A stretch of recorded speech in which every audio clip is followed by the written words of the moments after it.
Hello, this is Michael once again for Wrestling Pops and the Deep Culture Podcast. And I'm excited this week to do something new. And again, I want to thank you guys for listening. Thank you guys for watching, whatever it may be. And I hope you are excited for WrestleMania. I know I am. Now, WrestleMania is something we always catch every year. I think the only year we did not was the COVID year. But I think I'm justified in not watching that one. This year I am excited to watch the two-night extravaganza, and this week we'll also be in Washington, D.C., taking in some sights. So when we get back from the hotel, or get back to the hotel, maybe I'll catch a little bit here or there, but I know I will catch up on it. Whatever I miss later on, so I'm still pretty excited. And while playing WWE 2K23, I hope you watched last week, but while playing that and playing the GM mode, which I'm now obsessed with, I had the idea for this week's episode, and I must say I am excited to do this.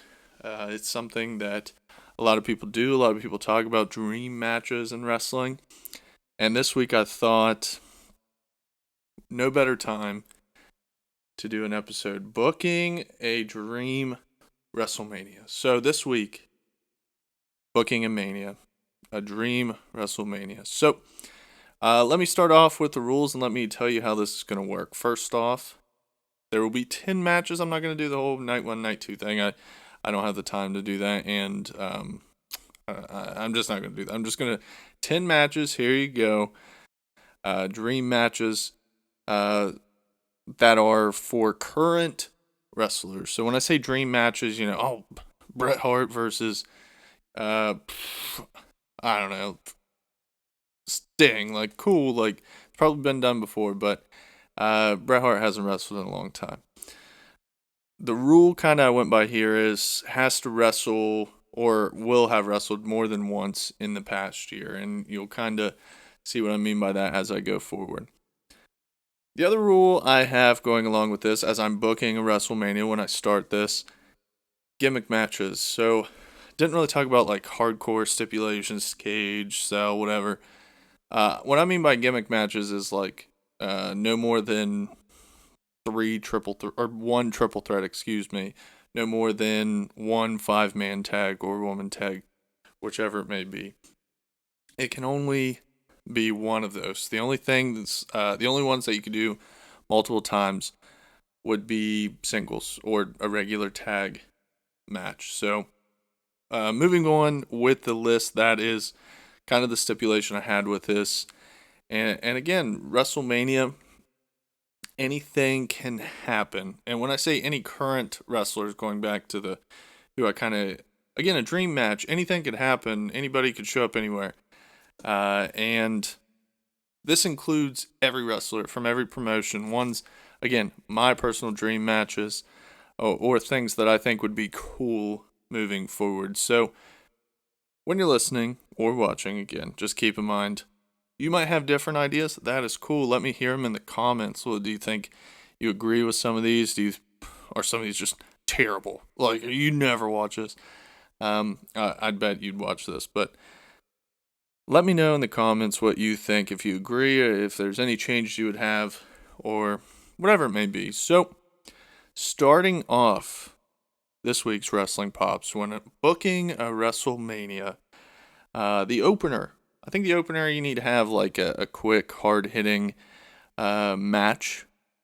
And my opener for this WrestleMania that I'm booking, again, it could be wrestlers from any promotion, but I will start with Ricochet, so WWE, Rey Mysterio, again WWE, so Ricochet versus Mysterio versus AEW's Rey Fenix versus New Japan's Will Ospreay, and versus, and excuse me if I butcher this, I've been looking up the pronunciation all day, but El Hijo del Vikingo, from AAA.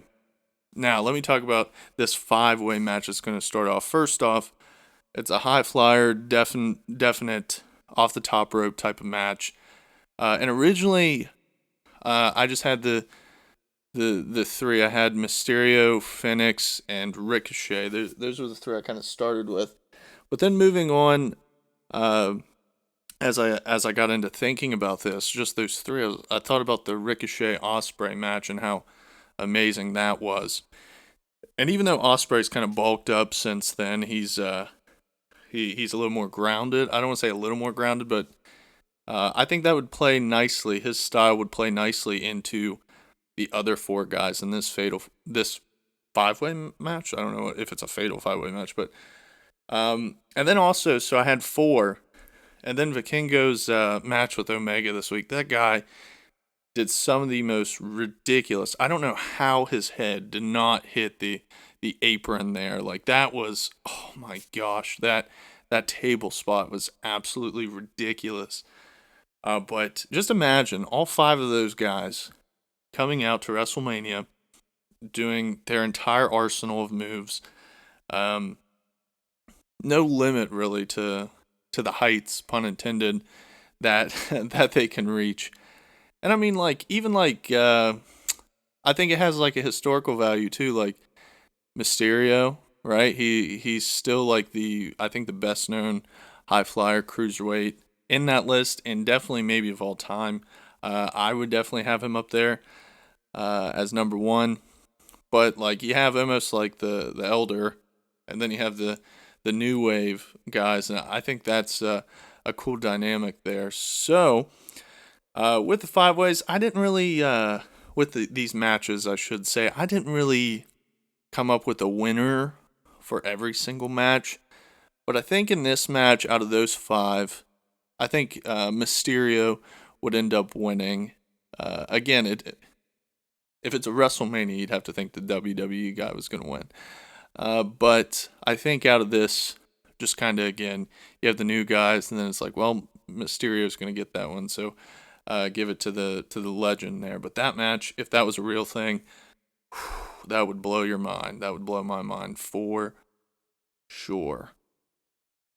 I don't even know who would have the best spot out of those five. Like, I can't even imagine what they would do. It'd probably be so fast you wouldn't even know what would happen. But I think that would be a good first match. So my first match, that 5-way. And at this point, the crowd definitely has to be out of their seats, right? Well, they better keep standing.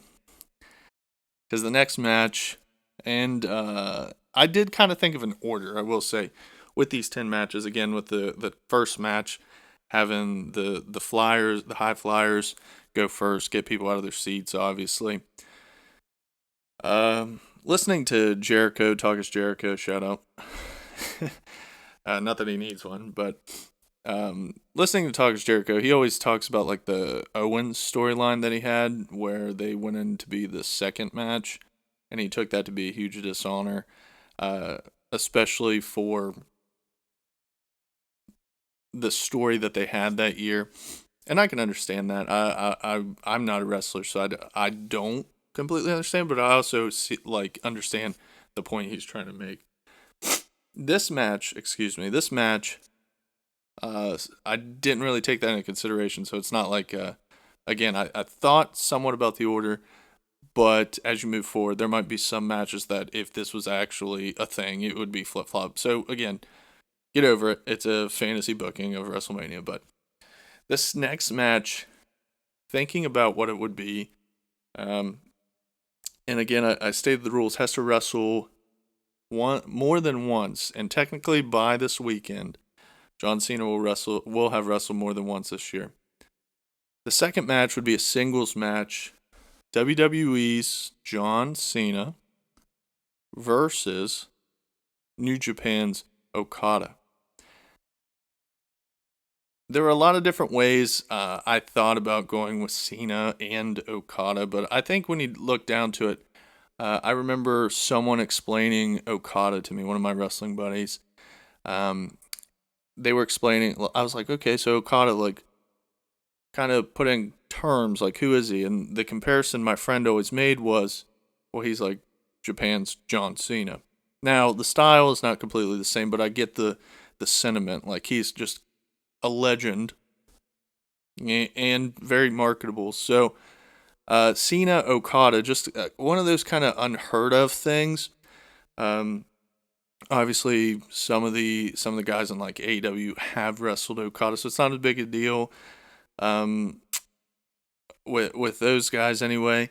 WWE, that's where you get that, and I think the legendary figure like John Cena wrestling New Japan's Okada, that would be about as big of a deal as it gets for me with those two. And again, I'm not talking like 2016 like John Cena, 2008 John Cena. I'm like right now Cena versus Okada. It kind of has that like in a different way, not exactly the same, obviously, but it just is like the Hogan Rock Cena type thing for me. A little again different because of styles, different promotions. Obviously, it's a dream match, um, so the likelihood of it happening probably not very good. But just imagine Cena and Okada. I think that would be a really fun and unique matchup. One you definitely thought you'd never see before. So that one for me would definitely be a must see match. Number three, we'll get into the women, and this one is one you have seen before. This one has happened before, unlike the two previous ones, but not on the big stage like it should have been. The third match, the first women's match on here, Bayley versus Mercedes Moné. Now you might be like, well, Michael, that's kind of a cop out. Well, again, think back to that NXT takeover, that Bayley Sasha match. I think a lot of people get credit for the women's revolution. Maybe some deserve, some undeserved, or maybe too much. I don't want to say undeserved, but maybe gets too much credit. But that match and a few other people, the women's revolution really took off. I think Bayley, and at the time Sasha, now Mercedes. Uh, I mean, I think it deserves that WrestleMania stage, and everybody knows they're friends too. But just to have it on that type of moment, I think that would be a really good match, and one that kind of nostalgic, right? Like might not be as good of a match, and I don't think you could ever have as good of a match as they had before, but the nostalgic factor, like wow, here we are. So I think that would be a cool one. I put it on this list for historical, nostalgic purposes. And I think still today, if this were to happen, now that Mercedes is with New Japan kind of doing her own thing, I think it would be a much bigger deal. So, third match, first women's match, Bayley versus Mercedes. The fourth match here, the fourth one, I got to say, this one, both of these guys were tough to put because I thought even now I'm kind of I'm still questioning if this is obviously still a very good match, but is it the best match they could have had? A dream match, again another singles match here, number 4, Edge versus MJF. Now this is the fourth match. MJF maybe should be um, closer towards the end, obviously, but Edge versus MJF. I mean, in this match, I'm thinking of like the build up, the promos, the kind of like sense of humor, the twistedness of the two characters. I think that would be a really good story. I think that'd play up really, really well going into Mania. And that's something that if it were to happen, and maybe it could still, I think that would be a heck of a story, a heck of a match. These two guys together, there's a lot that they could play on, and I think they have the twistedness, the sense of humor, and the willingness to go there to really make this something amazing, which it probably would be anyway, knowing how good those guys are. So Edge versus MJF, the fourth match that I have in my booking, Mania. Now the fifth one, before I kind of like segue for a second, kind of slow things down. I did a cop out. I gotta admit, I did a cop out. I I said the rules. I said 10 matches, and then I was thinking about all these people that you could have in this match, and I just I couldn't leave them off. So, a men's battle royal number 5, and honestly, you could do a women's battle royal too. Um, the men's battle royal, the guys like that came to mind that aren't later in the list, but I still think, hey, you have dream matches, dream scenarios. This would be a perfect place. And WWE has done the battle royals before, so a dream booking situation. If you had a big event with all the companies, battle royal. I'm thinking of guys like in this, more of like Darby Allin, Theory, um, The Miz, Ziggler, Morrison, uh, Guevara. You know, like I'm trying to think of a few more. Like, I think I had like Sheamus in here the first time. I think Sheamus would be the guy winning if I had to pick, because the rest were like a little lower, a little bit smaller guys like Jungle Boy, um, Orange Cassidy. And I can't think of any more. I just can't. Well, who? There's way more wrestlers than that. Why can't? Uh, uh, but you get the point. Like those types of figures. Um, Dang, I just can't come up with names off the top of my head. But a bunch of like the middle card guys that you don't hear here, like later on. I think you could put them in a battle royal. I think that'd be. They do it all the time. You know, I have like Damian Priest in there, um, Dominic. So have some of those like mid card guys or guys who aren't in the main event typically, throw them in there, and that would be Penta, right? Like Penta for AEW would be another one. Um, some of the New Japan guys, you could throw those in there. So whoever you think of in that battle royal, uh, you could put them there. And some of the guys you might be like, why didn't you mention these people? Well, they might be later on. So if you can think of anybody else to help me out, put it in the comments. Let me know who would be a fun battle royal. Maybe quirky, goofy, still good though. So number six here, and we're gonna kind of um, there's a little bit more explanation with a few of these, but number 6, back to a women's match. This is a tag match, and at first I had it as a singles match. At first, it was kind of like the two, not top, but like, all right, you'll see what I mean in a second. So the tag match, Becky Lynch and Bianca versus Britt Baker, and Jade. So that tag match is kind of like a WWE AEW thing, but in this situation, originally I had it as Becky and Britt. And again, say what you want about like wrestling. I think Britt gets a little too much hate. I don't understand the Britt Baker hate as much. Everybody makes mistakes, whatever it is. But I don't understand that too much.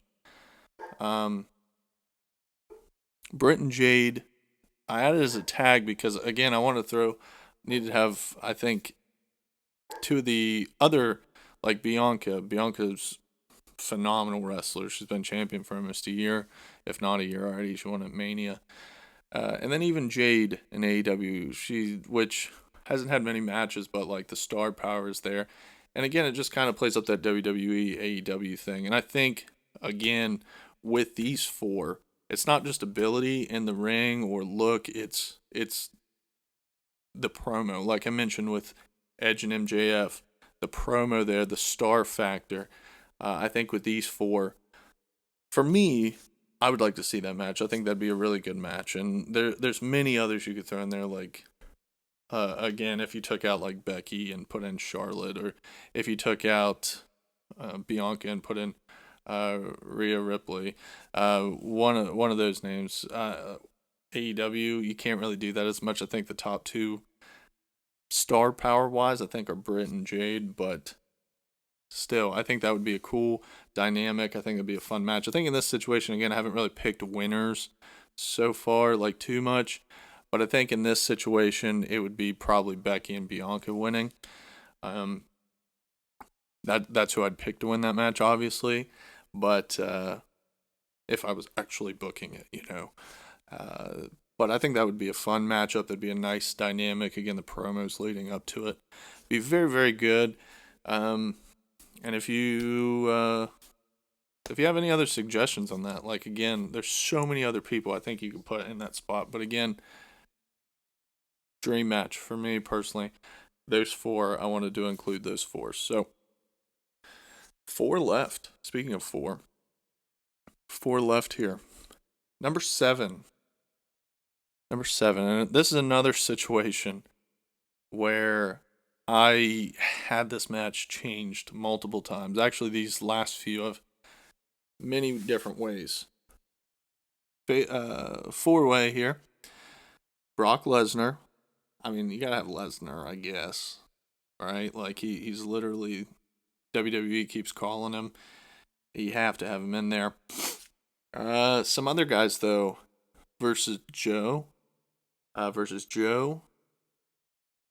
McIntyre, and then also Gunther. Or is it Gunther? Gunther, whatever. I always get his name mixed up pronunciation wise. But those four.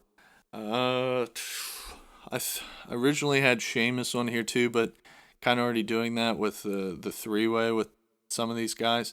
And I think Samoa Joe, which I actually had him listed as Ring of Honor, technically, even though, AEW also owns Ring of Honor. But Lesnar and Joe, I think the encounters they had when they both were in WWE, I think that was a little underdeveloped. I think they could have done more with Joe and Lesnar. Especially with these other guys. You can almost look at this as an all WWE match in the sense of Joe was there for a good bit of time. And probably had run-ins with a few, and I know he had a run-in with Lesnar. I'm not so sure about the other two, but all four of those guys, all pretty athletic. I mean, you had the flyers at the start, the high flyers, and now you have the big heavyweights, so to speak. And I think this would be just this would be literally a massive matchup. Star wise, but also size wise. This would be fun, and ultimately, I think who would have to win in that. You'd think Lesnar, right? Like I feel like Lesnar would just be throwing guys around. They'd probably team up on Lesnar, and see Gunther just coming in and somehow eking out a win. But whoever would, if that match were to happen, I think that'd be phenomenal too. So that is my seventh match. Booking WrestleMania. Man, that one was a tough one. Like I said, I second guessed that one so many times. This is another one. I second guessed, and you'll understand why. And the next match, kind of why this one's a little wonky, because I think there's a certain dream match that other people have, but I have kind of something else in mind. Number 8. I think 4-on-4 between the Usos and the United Empire. So the United Empire and the Usos on a team versus New Day and the Acclaimed. All right, so match number 8, the 4-on-4. I think the dynamic here, the Usos, one of the top tag teams of modern history, like this modern, like people, like right now. United Empire, Jeff Cobb is definitely making a name for himself, throwing in a little bit New Japan flavor there. And then against a New Day, so that would be like Kofi and Xavier versus, and with the Acclaimed, and I think that you could have almost like a comedic setup there with the serious dynamic, and you have 4 great teams in the same match.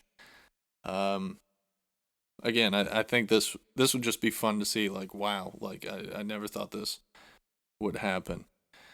And you might be like, well, Michael, there's a team missing from that because there's very specific dream matches with Well, that leads me to number 9, and honestly, the one that quite frankly, I think this would be ridiculous if this ever happened. It'd be so cool. Like, the thought of it is pretty cool.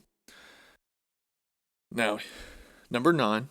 So the next to last match here on this booking mania. Number 9, I have Team Rhodes, 5 people, and I'll say them in a second, versus Team Omega.